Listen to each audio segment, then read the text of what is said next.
Greetings.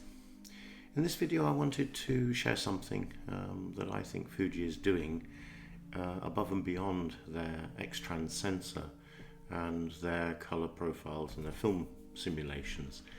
It's just something that I think is happening, but I don't have any measured proof or certainty. But I just thought I'd put it out there, and some of the loose evidence that I have, which would suggest that's why it gives you results that are different from the other cameras that I have. So the first thing that I think they're doing is, I think they have a weaker infrared filter than many other cameras.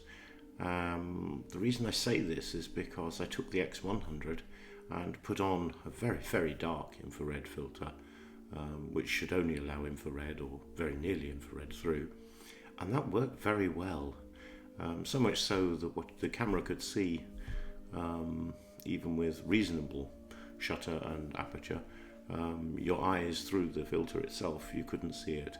So it's clearly getting things that are outside the spectrum that the eyes are getting. Now certainly that's more than I was getting, for example, from the Canon G3 when I did it, or the Canon G12. So I believe they're using a weaker infrared filter and allowing more of that light through and into the sensor. The second thing that I've noticed that the images have as a characteristic is they lose some of the reflective glare from sunlight. So for example, and especially with green, when you're looking at images that are of grass or trees, they seem to have this effect as if you've got a polarizing filter on, which means that you're getting solid blocks of green rather than green with this burnt out area where the sunlight is reflecting rather sharply.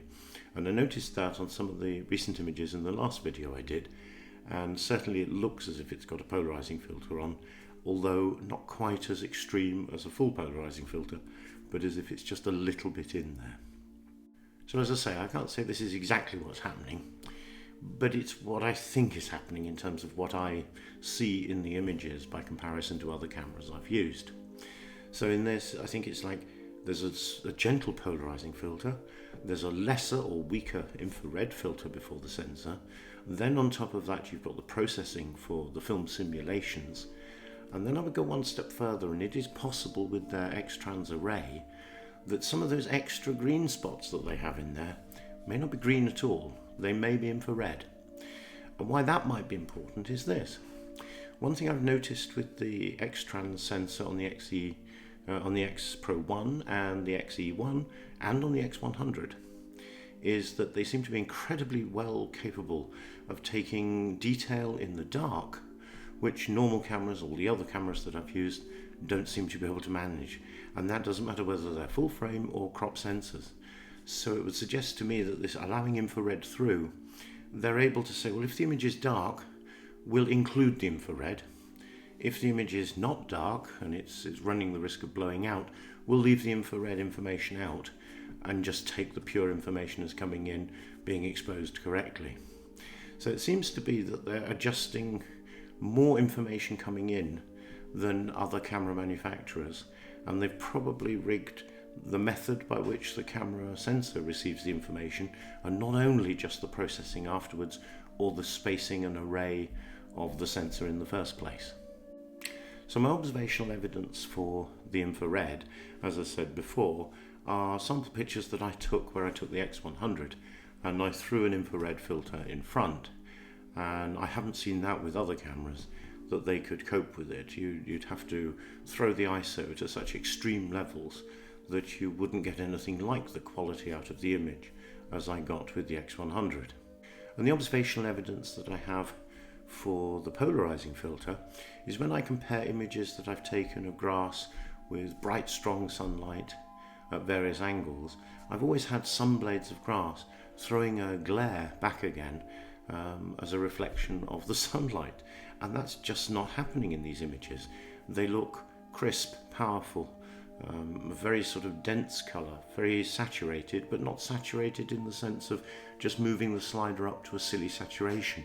It's got a gentle colour across the whole surface of the leaves, and that's effectively what you get when you put a polarizing filter on. You get that effect upon grass, or you get that effect upon the blue of the sky, and it gives it that richness, that depth, without it being silly colours and more extreme than your eyes actually detect. So those are my thoughts at the moment as to what I think maybe Fuji are doing. As I say, I don't know. All I can say is that it looks as if those characteristics are in there somehow. I can't believe they can implement them in software terms after the event, because there would be information that would have been lost by an infrared filter, or not concentrated and enhanced by a polarizing filter. Give me your comments. What do you think? Is it your experience? Have you seen other cameras and compared it? And do you see that that's a possibility? Or do you think I'm wrong? Comments down below. Till next time.